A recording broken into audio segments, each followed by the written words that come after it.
so welcome everybody to our Wednesday seminar series, and today it's our pleasure to have Prof from UCL, and he's going to talk about photoacoustic tomography.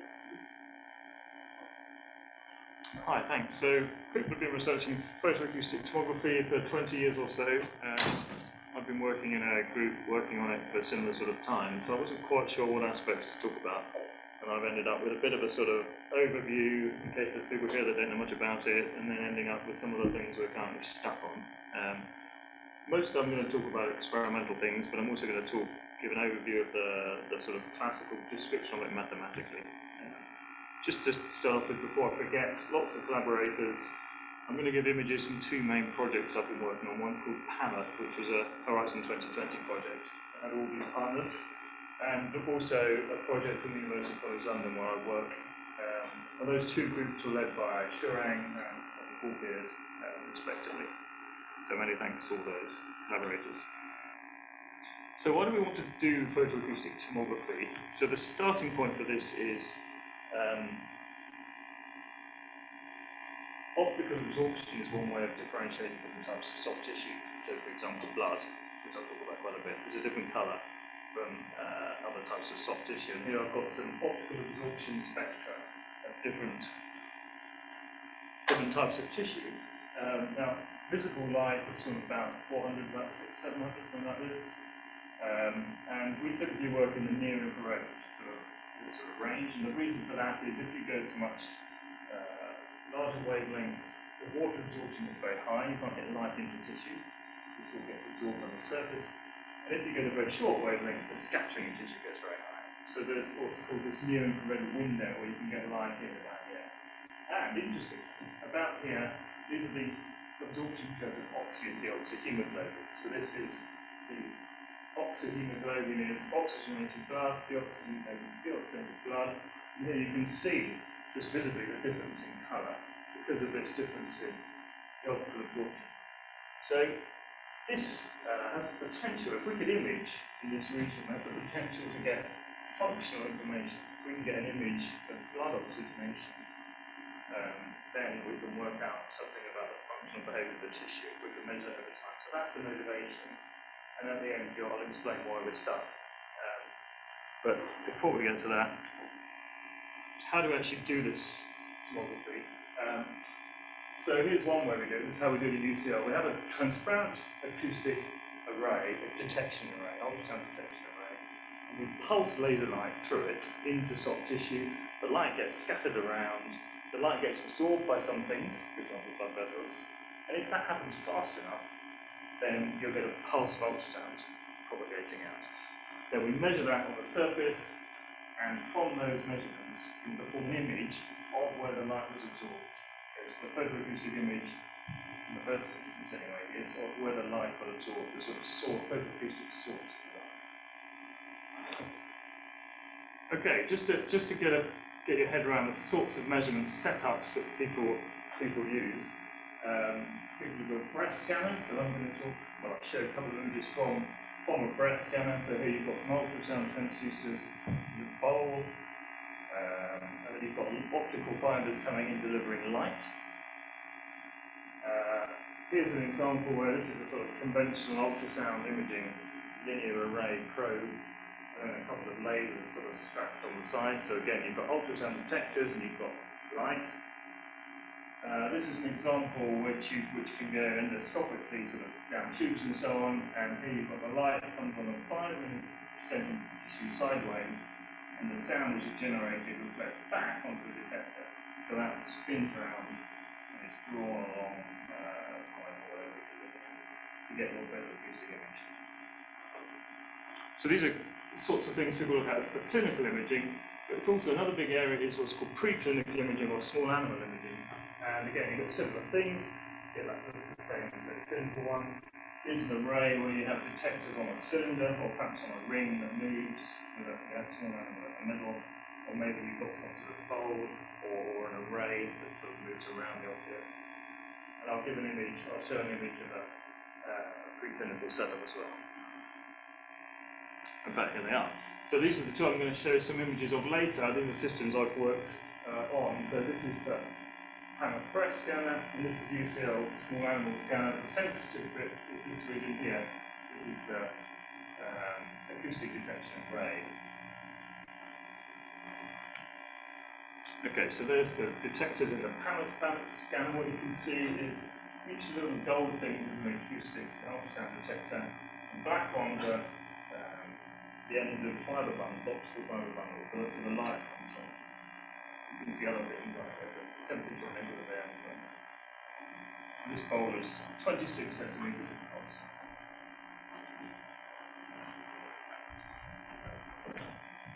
So the other system that I'm going to show a couple of images from is this small animal scanner. So as I said just a second ago, this region here is the ultrasound sensitive region, and it's optically addressed underneath so that we can measure the acoustic waves at very small points.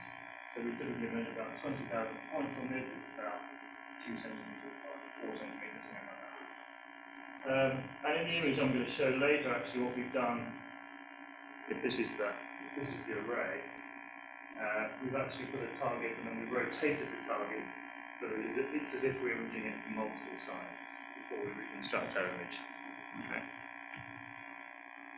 Okay, so I thought it would be worth, now hopefully you've got an idea of the kind of experiments we do, just to talk through the ways in the mathematical literature that photoacoustics is described. So maybe now 15 years ago, certainly Peter Kuchman worked on it some years ago.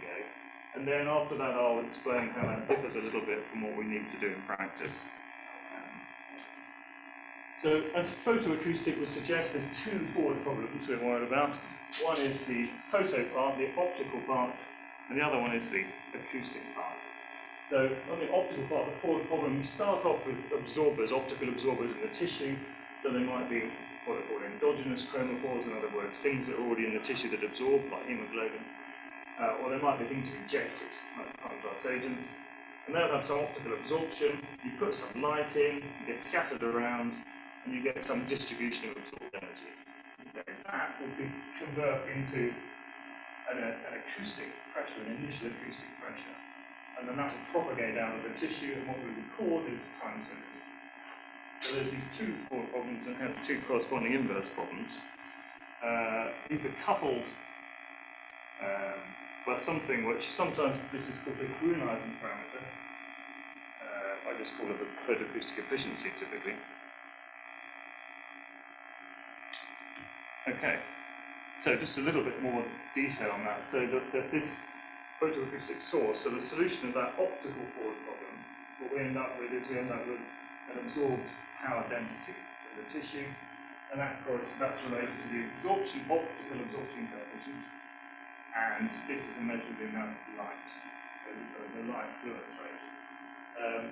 Now, thinking back to those picture of a spectra, optical spectra, the reason why we want to do photoacoustics is because what we really want to get out is concentrations of chromophores.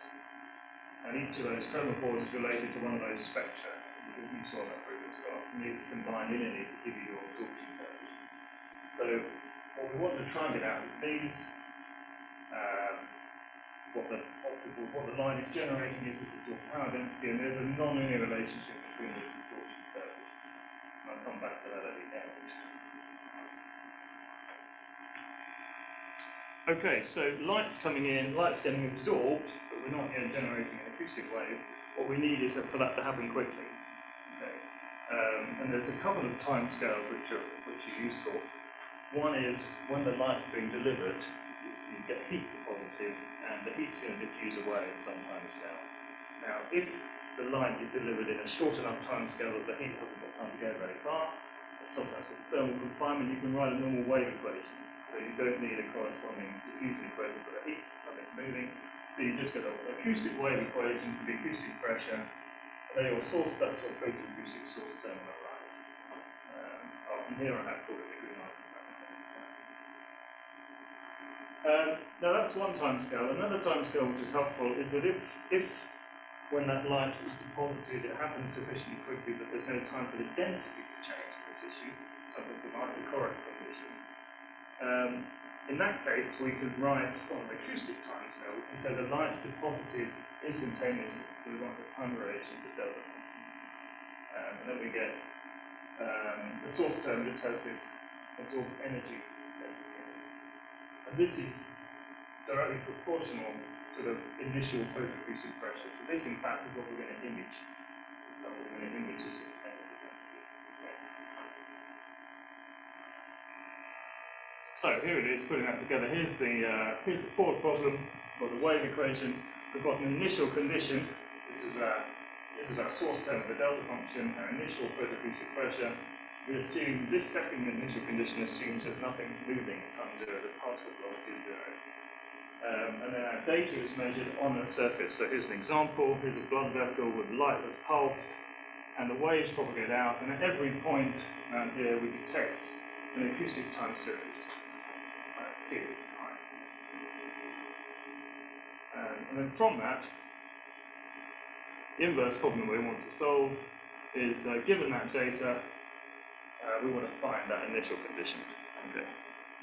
So given that data, we want to find that P0. And just for this bit of the talk, we're going to make some assumptions. We're going to assume that the sound speeds are the same everywhere. We're going to assume that our acoustic detectors are point-like and omnidirectional. In other words, they detect sound equally in any direction. We're going to assume we've got complete data. So we've got detectors all the way around the object. They're closely spaced, forming, if you like, a continuous measurement surface. We're going to assume that we measure until the acoustic signals have fallen to zero. And in that case, then this inverse problem becomes what's called a spherical mean radon transform version. And there's various ways people have proposed to do this, and some are quite insightful, so I'm going to just talk about a few of them. So the first one, time reversal. Peter did a lot of work on this a while ago. It's nice and intuitive. So if we've got this forward problem that I showed a moment ago, and we record a time series at every point, if we then measure those time series in the computer, we play them back in. So last out is first in kind of thing. We play them back in an in silico model. It will reconstruct the acoustic fields at every time step. So if we then stop at time zero, you get an image of that initial condition. And that actually works. We do use it in practice for experimental things. So I haven't just run the video backwards. I've actually played them in the code. Okay, back projection type formulas, sort of filter back projection formulas. There's quite a lot of these. A commonly used one is this one called the universal back projection formula, because you can use it for detectors on a cylinder or on a sphere or on an infinite plane. They come in various types. There are some that have some sort of filtering step after the back projection as well as sort of before it. And I mean, broadly speaking, it works. I've coded up an example just to show you. So in this example, we've got not very many, but just 256 detectors on a sphere, and inside it a couple of blobs. So the slices through the planes, through the 3D image like this. That's what we're trying to get. And if we back project, so here's the back projection from a single detector, and then if I add in all the others, actually this is what I've just back projected with raw time series. So I've just taken the measured data and back projected it, and did this scope of back projection, and it doesn't work very well. But if you essentially take the time derivative, which is what that universal back projection does, then it works very well.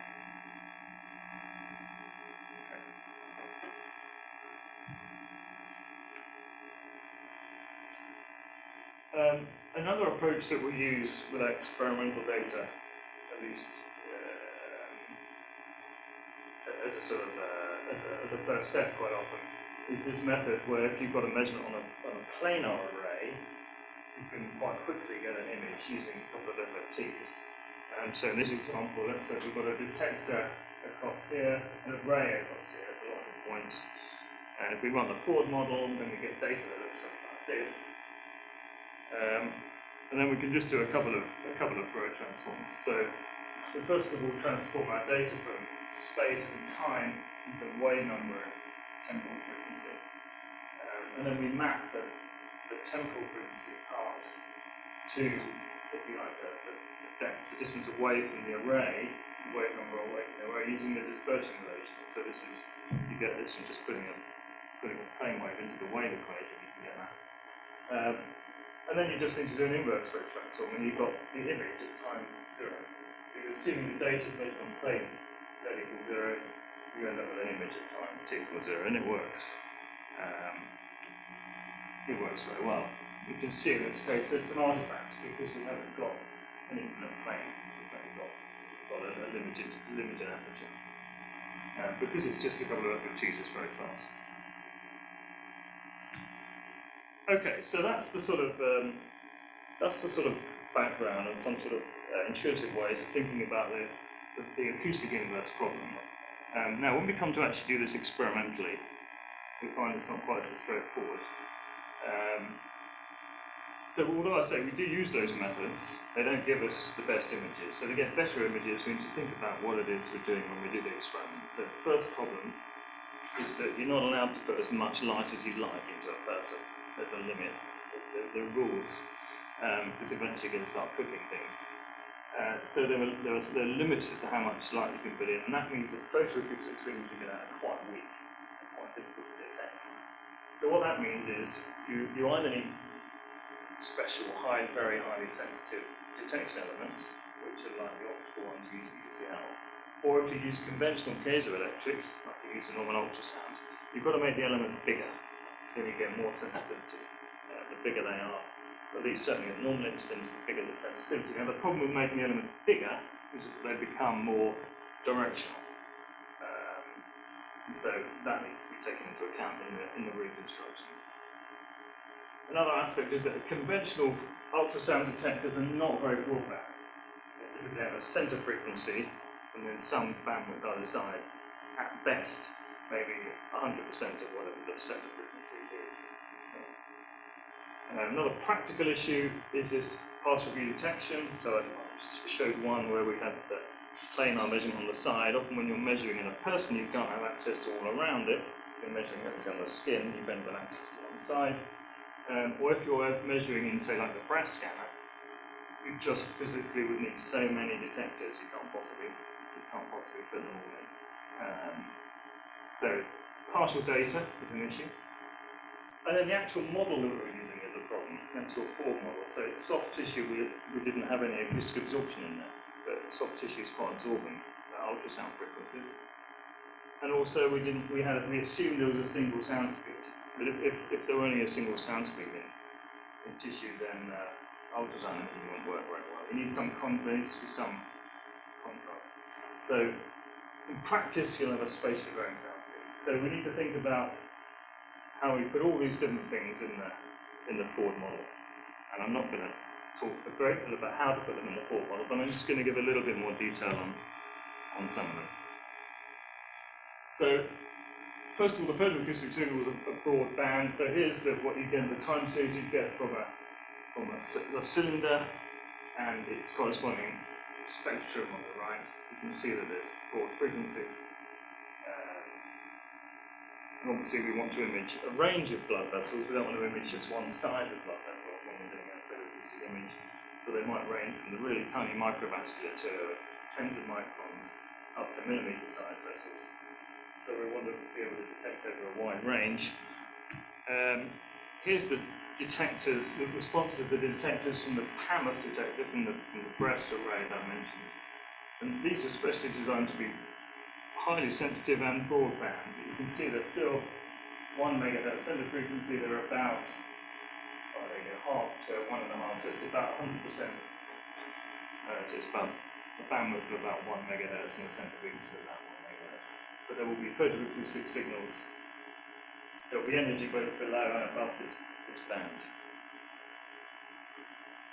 Just to give an idea of how much of an issue the directionality of these sensors are, I've done some calculation to show the directional sensitivity. So on this picture, if you imagine you've got a point source generating a single frequency at one point, the colour of that point is the amplitude you detect, but with an array up here, well, not with an array, with a single element up here, 3 millimetre size element, that's the size of the panel elements. So if you're at quite low frequency, down here, scale effect, then it's quite omnidirectional. Any voice coming from anywhere, it's kind of treating the kind of the same. But as soon as you start going up in frequency, it becomes quite directional. So when you get up towards the top end of the frequency range, the angle at which the acceptance angle is becoming quite narrow. So that affects, well, it affects how you do the reconstruction, but also affects how you want to collect the data as well. So that's something that needs to be thought about. So how do we deal with this spatially varying sound speed? So there's a few ways people have dealt with this in the literature. The first method is to use those reconstruction methods I talked about with a single sound speed and just like have a big knob that you tune until the image looks great. And so there are even papers which we worked on where you auto-tune that sound speed parameter to get the sharpest image. So that's one thing people do. A better way is to say, well, often you've got a coupling medium, like water in the bowl, and then a breast. And so you've got soft tissue and a coupling medium. The coupling medium, you're going to know the sound speed pretty well if you measure the temperature. In the breast, you can guess some average sound speed. So a two sound speed model, quite a lot of people have built two sound speed models, and that helps a lot. Because typically the sound speed in water and the sound speed in tissue differ by maybe 10%. The best way to do it was if we actually had a spatially varying map of the sound speed. That's what we've tried to do in this PAMIS project. And so we've used ultrasound tomography, so I'm not going to talk about that yet, but instead of pulsing light, we've pulsed sound into the tissue, recorded ultrasound, and from that tried to reconstruct maps of the sound speed, and here's a couple of ones. My colleague Ashcan reconstructed using a sort of Ben Ray approach. But you can see that, well, I'm actually going to scale how I'm doing it. There is variation with sound speed in these volunteers, and what you can see here is you can see the denser fibroglandular tissue inside the breast, and you can see the fattier tissue on the outside of the breast. So if you can measure the sound speed distribution, then you can put that into a form model and use it directly. So that does actually help. Okay, acoustic absorption. So acoustic absorption in soft tissue is quite interesting because empirically it quite often follows this quite specific form. Quite often that's the frequency in megahertz. Then the absorption coefficient quite often follows this power law. And there's some measurements that we made in blood a few years ago now over a very wide frequency range. So better acoustics will typically be limited to about this range. But even so, over a very wide frequency range, it still seems to follow this power law. It's not fully understood physically why it does that, but empirically it does that. But it means, and again, this is perhaps another talk, but it means there's various additional terms you can put in your wave equation, which will give you this kind of power law behavior.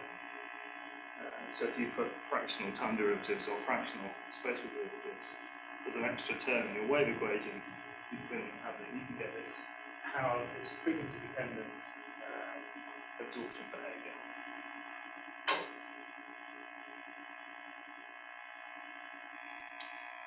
Okay, so that was all kind of bad news in there. That was all extra stuff we had to somehow get into a more complicated forward model.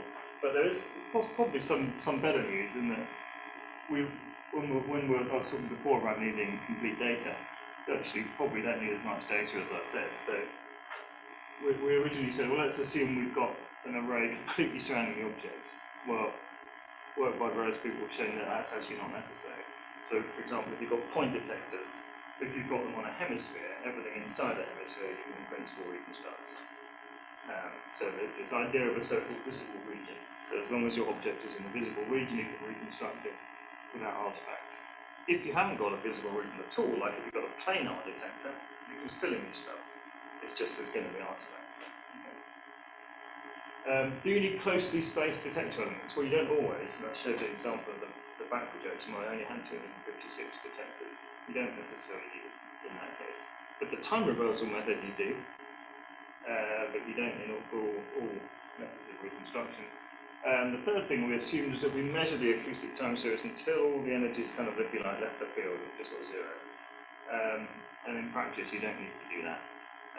You only need to measure until acoustic signal generated from the centre of an array has reached the detector. Well, in practice, it's just as easy to carry on measuring and say, well, I don't have any examples of it where people don't just measure the whole time series. It's easy just to leave it running for a few more microseconds. Okay, so in practice, and I'm not going to talk about this today, partly because also Felix Luca touched on some of this at the workshop recently. In practice, the way we do image reconstruction is we use this kind of model fitting idea, which feels less elegant than the approaches I talked about just now, but it does allow us to incorporate these different aspects I talked about. So we can put in specific detector characteristics, we can put in this measured heterogeneous sound speed, we can model the acoustic absorption. I mean, you can put sort of separate pride, of course, but we haven't done that in any of these images. It's just the data fitting term that we've used. Okay, so just a couple of images then, all that preliminary. So first of all, for the breast scanner, here's one of the breast images from a healthy volunteer. You can see the colour in this particular image is depth away from the breast cup. So the way the scanner works is to hold the breast still during the measurement. The measurement takes a few minutes. There's a acoustically transparent thin plastic cup. The colour shows the distance away from the cup, so we can see how deep we can get. Difficult to see on these maximum intensity projections. The deepest we've got is about 5 centimetres deep. The deepest we managed to see something. And actually, to do that, we did need the heterogeneous sound speed model to correct for aberrations to get that deep. That was with the ultrasound tomography, yeah, Ashcan. So here's an image from the small animal scanner, the one at UCL. So you can image with you can just rest a mouse here and image it from one side. In this case, what we've done is we rotated it in a little tube, rotated it so that we've got measurements from a number of sides, 8 sides, I think in this case. And you can see this is the head of the mouse. You can see it's holding its paws like this.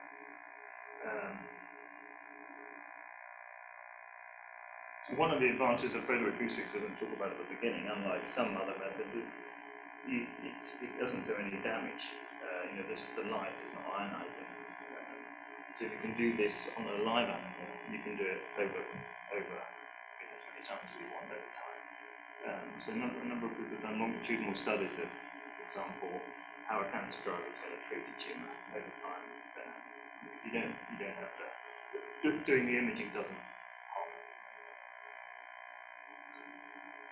it. Okay, so well, we're not only halfway through the talk. I'm almost at the end of the talk, but we're only halfway through the problem because although we're getting these lovely images, all we've done so far is we've taken measured time series and we've got images of the initial breast distribution, which I think they're great. But what we really want is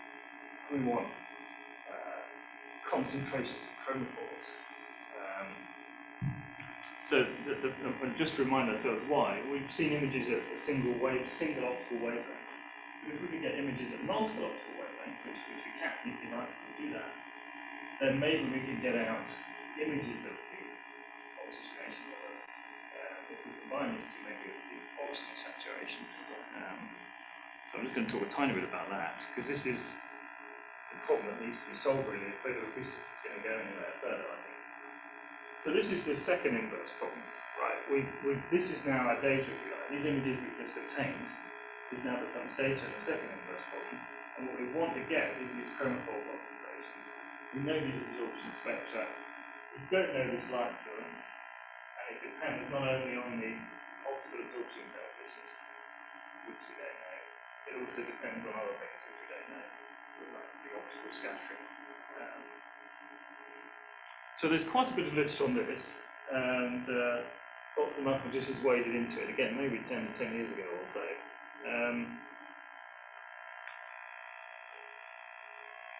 Anyway, let me explain why it's proving a bit tricky, but just before that, I just want to show you why we think this is still worth pursuing. It feels a bit like we've been banging out against the brick wall on this for a number of years. If you just look at this image, which was taken a few years ago, this is at 600 nanometers. You can see pairs of vessels. Got highlighted it. You can see pairs of vessels. These are vein artery pairs. So often veins and arteries grow in pairs, run alongside each other. And we want to know which is which. So here we're measuring at 600. If we go to measure at 640 nanometers, you just see one of them kind of disappears. And if we look at the absorption curves, so hemoglobin, non-oxyhemoglobin, that's going to be a vein. Veins are going to be this spectrum going to be here, and arteries are going to have a spectrum down here. So the one that disappears, when we jump from here to here, is the artery. Right? So differentiating between veins and arteries is easy. But what we really want to know is what the actual value of the oxygenation is in a particular vessel, because that tells us something about the pathology, about how healthy it is and so on. So what we really want to solve is this. So this is the definition of blood oxygenation. This is the concentration of the oxyhemoglobin divided by the total hemoglobin concentration. Okay. This is just what it looks like, a linear inversion, except it isn't. It looks like it is because this is what we want to get. These are the absorption spectra that we know. These are our measured images, and it's not because we don't know this light fluence, and this depends on these concentrations. So this is the challenge. And then there's a couple of challenges here. I mean, there's the challenge of solving that nonlinear inverse problem, but I don't actually think that's the biggest challenge. I think the biggest challenges are either in the data. So the data in this case is our now photoacoustic images. So they look great, but you don't need to change too much before even though the images don't change much, the amplitudes change. So for example, if you change the directionality of the detectors in the model a bit, the amplitudes change a bit. So the amplitudes maybe aren't quite right. Another challenge is that calibrating ultrasound detectors is really hard. So if you send them to the National Physical Lab, they come back with a calibration certificate with uncertainties of maybe 10%. If you go up to it, well, they won't give you one above 40 megahertz. They just say they're uncertain, bigger than the value itself. So there's considerable uncertainty on the actual calibration. So getting something in quantitative units or pascals is pretty much impossible.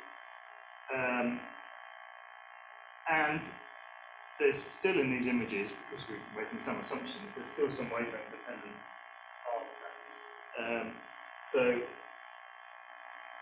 one issue is, do we just need to keep on improving our form models, making them more and more close to physics? Can we get away with it by using surprised, or is this not an issue? We think it probably is. Okay, then perhaps the other problem is, what's the best model for modelling the light? If we're going to solve this inverse problem, we need a model for the light transport. Typically people have used this relative transfer equation, which is fine. So this is, if you like, this is what the radius is. It's kind of like for our point of view, it's like the angle-dependent fluence. So we integrate over angle to get that fluence. But it's got the optical scattering coefficient, which you don't know, it's going to be spatially dependent, and it's got the scattering function. It's often approximated with a Heine-Greenstein phase Heine-Greenstein function, but even that's got this anisotropy factor in it, which we don't know. So those are remaining questions. Typically, it's thought, this is how people approach it, and how we've approached it. You say, oh, we know what this is from previous measurements of tissue. We know what this scattering is. So let's put them in and just see what happens. Let's assume the only unknown is this absorption coefficient. So far, it doesn't seem to work. And the second problem we have is, how do we give an experimental demonstration of this? Like, in soft tissue, you've got soft tissues which vary a little bit in acoustic properties between them, and you've got actual blood that's running around it, which is great. If you go to a phantom, you're typically making the problem harder for yourself. You're going to put in like a plastic tube with blood in. Well, then you've got some pretty acoustic problem if you put a plastic tube in. You don't need actual soft tissue or some tubeless phantom. And then you've got to put actual blood in and you've got to oxygenate. Why do you do that? Well, you can, but it's a real mess. So sometimes doing phantoms is harder than actually doing it in vivo. But if you're doing it in vivo, how do you know you're right? How do you get that blood oxygenation? We need some oxygen monitor. And the kind of thing we want doesn't exist. So there's work to be done. So I'm ending on a slightly depressing note, but it's good that there's work to be done. We're going to apply for funding. So, in summary, photoacoustics has reached a certain level of maturity. We get these nice images of blood vessels, but really that's only halfway. Because what we need to be able to do, we need to be able to solve this spectroscopic problem to try and get out, for example, blood oxygenation. Or if we could really do it, get out concentrations of chromophores, so you could inject some chromophore and you could get out a map of its concentration. And that second and first problem is proving difficult. I think until we solve that, we probably don't have to worry too much about the clinical translation because it's not going to be useful. So that's it. Thanks very much.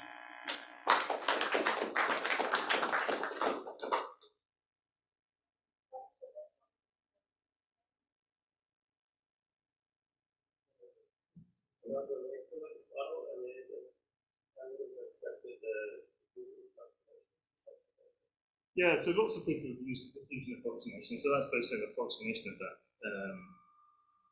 rate of transfer equation. But quite often photoacoustics is quite shallow. The images are quite shallow, where the diffusion approximation doesn't hold. So possibly for that breast example we're using, well, we did wonder actually whether we could have the coupling medium as an optically scattering medium so that the diffusion approximation was more accurate, right? It's not accurate close to the sources. But then all that happens is you can't measure very high signal because all that light gets lost in the scattering. For the small animal stuff, I mean, in the examples I've shown here, we're measuring all the way through the whole animal, like a centimetre. But most, yeah, so I'm not sure actually for the small animal the diffusion approximation would hold for most of it. But yeah, I mean, quite a lot of work, certainly in maths, has been done with the diffusion approximation because it's easier. I think experimentally it's not going to, it doesn't fit.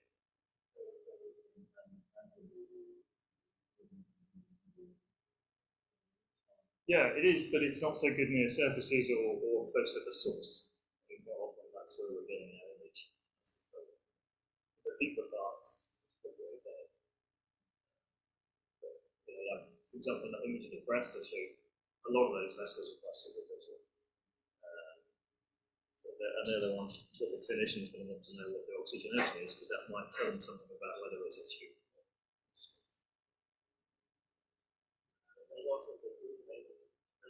Yeah, do we know it? No. Well, yes. Yes, you can measure it to some extent, but also for the oxygenation thing, as we've talked about that, whereas you cancels out because it doesn't depend on weight. It doesn't depend on the weight. Yeah, so if you're doing anything where there's a ratio of concentrations, so we don't know about it. If you wanted to get an absolute concentration, then you need to know what it was. But you can measure it. You can measure it by doing a photoacoustic measurement. We've done some of this, where you do a comparison with water, so it's known for pure water. So you can just do a comparison. Yes, it's going to differ. Which of you think I think there is a video?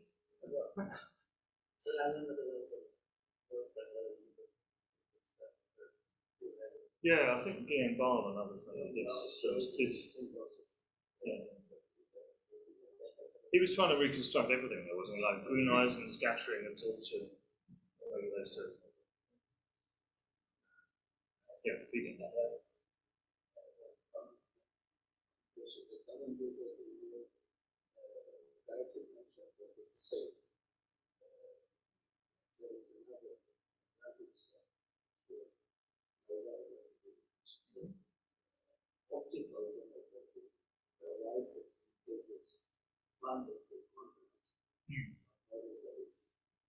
Right, yes. And yeah. acoustics does the other way around. Actually, there is the virtual flow of nature, so usually they don't have together. So the idea was to somehow combine these two techniques to get the best of both worlds. Yeah, contrast for optics and resolution.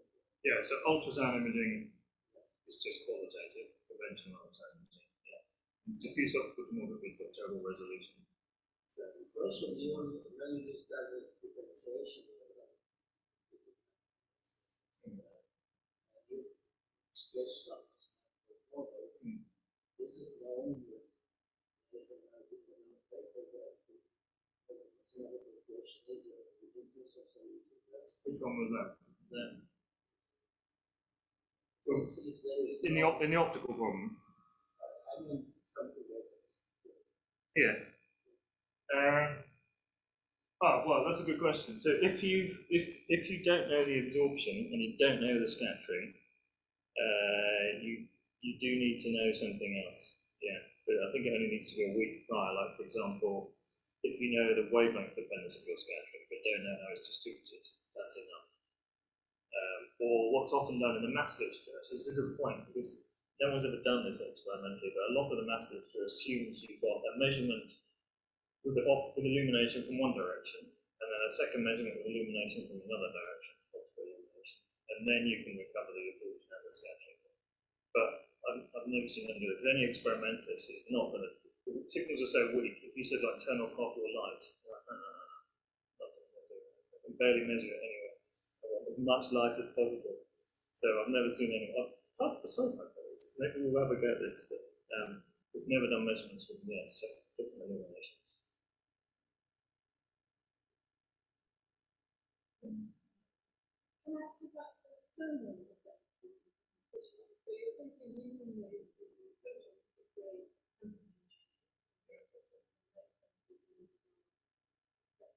pressure source. Yeah. So in a homogeneous material, you use a thermal effect. So those don't look like their own thing. No, we just assume they're much slower. So we this is where it loses us.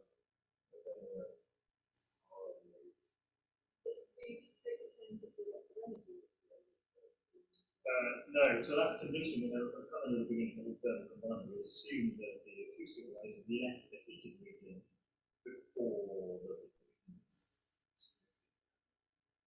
otherwise, what we end up is we get two coupled equations. So you have a heating equation and then the temperature.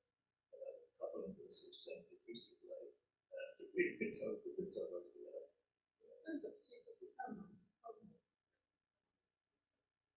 You could write it as two different frequency domains. Yeah, but well, we work with a time length and so forth. You write that. But to give you an idea of the time scale, the optical pulses are tens of nanoseconds. The position of the light goes in that sort of time scale. So the light will get absorbed by the probe force, and then we'll get thermalized, and that'll happen at the same time scale. And so all that energy deposition is rapid. And then the diffusion is really limited scale. And then the second question is you're a long way along compared to the data. So you treat them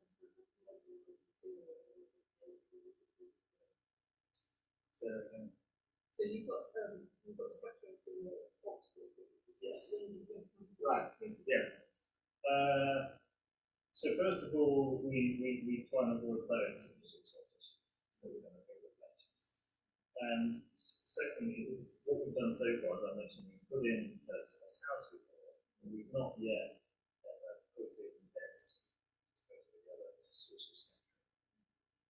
We're not putting test in it. That's one of our problems. Otherwise, we would maybe we could get well out of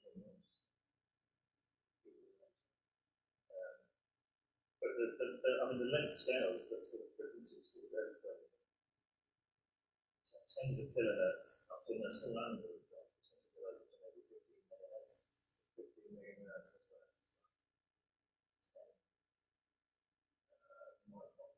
Tens of microns.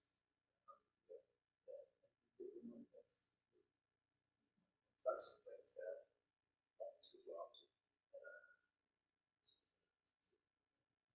So it's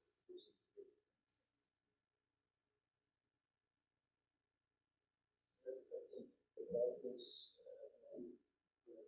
video, which I think random, some people get the speed of Yeah. sound.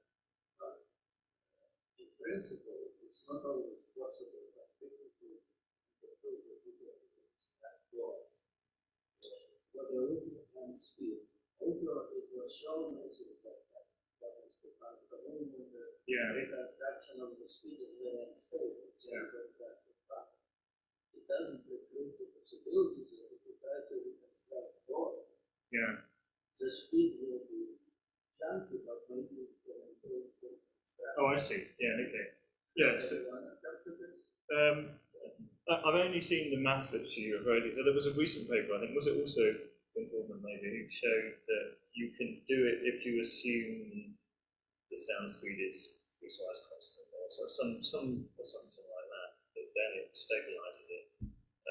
I think a question that, and I know Mark Anastasia has looked at this a little bit. The question is, so the question is here: if you just get photoacoustic measurements, can you get the photoacoustic source and the sound speed at the same time?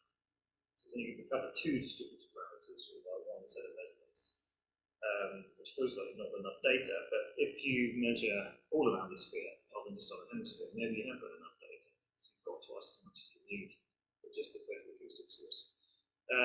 But as Peter said, that's been shown to be unstable, so the limit on isolation on that. And one question is how much sort of adjunct data you need, how much, if you could say, get some alternative data, like a few measurements across the data, how much would you need to stabilize that information? But no, it's not something that people have looked at as well. And then also the sound speed track is. Yeah, no, I say, yeah, you're going, yeah. Maybe including the. Including it and then throwing it away. Yeah. Somewhat better. Okay. Well, we'll put it in the next one.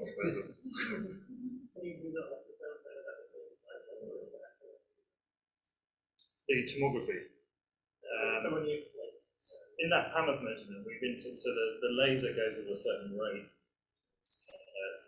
but the ultrasound transducers will fire at 10 times that. So we tend to do photoacoustic and then ultrasound, so they tend to do that. But they're not in the tissue at the same time.